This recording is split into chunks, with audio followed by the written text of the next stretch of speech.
Welcome back to the channel, everybody. This is Kodeations coming at you today with another video on Shining Beyond. And today we're going to be diving deep into how you should be spending your gems in game. If you don't know, these gems are the premium currency behind Shining Beyond. You can buy gems with real money, obviously, of course, as you can in most mobile games. But a lot of players out there are still trying to figure out exactly what the best bang for their buck is when it comes to spending in-game gems and what you should definitely be spending them on a daily basis. But as always, before we dive in, if you are new to the channel, please be sure to smash that red subscribe button and hit that notification bell so you get a notification bell every time we drop a video. And with that being said, let's dive right in.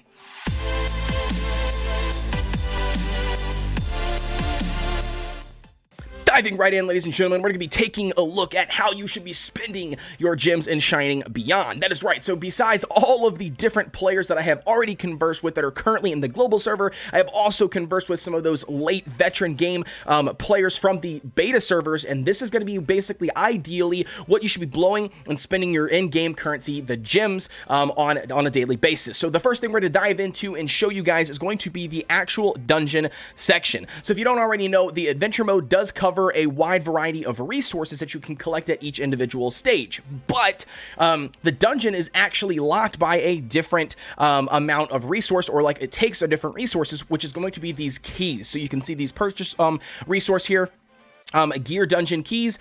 You've got the Vault of Gold, which then also gives you a different golden wisdom key. And then you also have, last but not least, you have the relic dungeon, which does alternate on individual days. If you see the schedule here, you can see what exactly day of the specific one that you're looking to hunt. But nevertheless, we do have relic dungeon keys as well. So with those three objects here, you've got three different keys that you can collect. I highly recommend that you get in there and you actually spend in-game currency and buy all of the keys. So to give you guys an example of that, if you have already used all of your keys, you can click on the key icon up here, click the supply shop, and it'll take you over here to this lovely little shop window, and you can see all of the different keys that you can actually buy. So obviously you can see the relic dungeon, the timeless gold, the timeless gear. So if all three of these are going to be your actual reset keys for the specific dungeon section in the game. If you are grinding out that tower, of course, then you can obviously use the tower key, which is not a bad way to go either.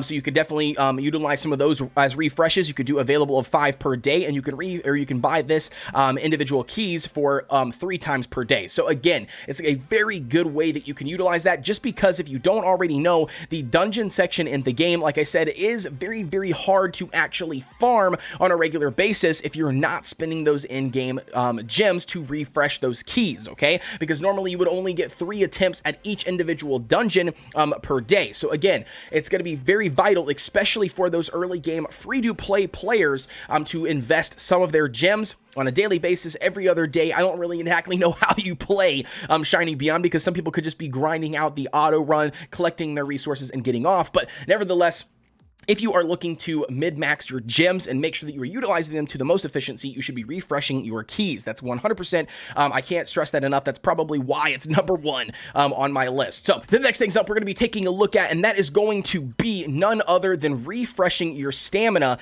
per day. So to give you guys an example, if you go to a quick battle system here, you can see that it costs us 3 stamina in order to run this specific stage. But not only that, you do have a max stamina pool. So up here to the top right-hand corner, you can see that it is we are currently way over our max mana pool. That's because we're going to get on and actually grind out and utilize the stamina currently. But as always, a little side tip, I did cover this in another video, but you want to make sure that you are utilizing all of this stamina on a daily basis. And so therefore you want your stamina bar to be at 0 as much as possible, because that means you are utilizing the max amount of your stamina as you possibly can and making the game work for you, even if you are only doing idle stuff. So diving in, let's say this stamina bar is at 0 and you want to buy more stamina. So similar with the dungeon keys, you can actually click up here and then it will obviously want you to utilize whatever chest that you currently already have in your inventory, in your bag, because the game loves to give you these energy chests that you can collect from different events, different rewards, different achievements, different,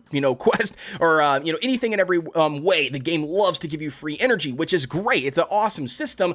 But let's say you don't have any of these resources to collect and to utilize anymore, you can click the supply shop, head over here, and then obviously right here where it says campaign energy, you can get times 15 on 150 gems, and you can refresh up to 3 times daily. So again, very, very cool system, a very, really good way, especially for those free-to-play players out there, to utilize this and continue to grind out in the game as much as possible on a daily basis. So again, utilize it up to whatever you feel is right. I mean, if you want to refresh once, that's awesome. If you want to refresh all 3 times and you find it that's necessary and you're going to be grinding it out, then obviously take advantage of it. But again, a very vital tip, especially if you're looking to grind out in the game as much as possible, and utilize your gems to the max of their potential. So campaign energy to be number 2. Number 3 on that list is going to be obviously none other than the Forge system. So I know a lot of players out there probably have already sneaked peeked at this, but going over here to the Hero Forge section of the Forge tab, go to the hero section down here. You can actually craft an SSR hero summon ticket. Now, this still limits you to a specific, RNG summon. So you can't, it doesn't give you any more control over what SSR hero you get, but nevertheless, it gives you a guaranteed SSR. So I cannot stress it enough. The value on this is still very, very high. I mean, 500 gems, you can pop this bad boy off. It's still less than a full 10 pull, and a 10 pull doesn't even guarantee you an SSR unit. So again, I don't think that you should get in here and do this daily. I don't think it's a really good value to do it on a daily basis, but every now and then, if you got 500 gems sitting over and you're not really utilizing anything else, you've already maybe maxed out your stamina, you've already maybe maxed out your dungeon keys, and you just want to get a little bit of that SSR summoning features, then again, I would definitely get in here and not feel bad about dropping 500 gems on the SSR hero summoning ticket. Now again, like I said, it's not something I would do daily, especially for those free-to-play players, because it does cost quite a bit. I mean, it's 500. You're already going to be spending a good handful of gems every day on those dungeon keys and those stamina refreshes or those energy refreshes. So again, it's something that you want to use sparingly, but nevertheless, do not forget that it is here. All right, and then the last but not least is going to be inevitably summons. So I know we have talked about before, and you can spend 2,700 summons on like the specific featured summons and the event summons, the festival summons, all of these different things. And then obviously now you can see here like the class specific summon that we got currently going on, which is going to be the Archer summon. Again, if you got an Artemis, I can't stress it enough, get in this bad boy, pop off some summons if you can collect those bad boys. But nevertheless, the grand summon here is what you're going to be pulling on the most, and taking a look at this, it's going to be a 10 times pull at 2,700. Now, I highly recommend you pulling on a 10 times just because you get a little bit of additional chance. So it basically guarantees you an SR unit or higher on every 10 pull. And then it basically says bonus Valinite or whatever for gem summons. So again, it's something that you want to take with advantage here and there on. In my opinion, I don't think that you should, pull all of your gems, waste all of your gems on this, because then obviously you are missing the 2 components for the first 2 items. So you would be missing out on those dungeon refreshes, which is very vital, especially for any hero that you're running. And then also the, gear and then the relics for your classes and all that other stuff. You're basically missing out on that, and you're missing the energy refreshes that you could be grinding out more content per day if you were blowing all of your gems on summons. So I don't think that is going to be very vital, especially for those free-to-play players, but nevertheless, this does need to be mentioned as the last thing that you should be spending the in-game gems on. And I think that's going to be pretty much it. I mean, we evaluated a lot of the different packs in the game. I talked to, like I said, a lot of those long-term beta players. We've dove into, the different avenues and what each one of those packs offer. If you have any other suggestions and you think that other packs are worth it for those gems, drop them down below in the comment. I would love to hear from you guys, and as I am sure every other player out there would love to hear from you, because who doesn't like to know how to min-max and save their gems? So with that being said, ladies and gentlemen, that's going to be it for me. Please be sure to like, comment, and subscribe, and hit that notification bell so you get notification every time we drop a video, and I will see you guys in the next one.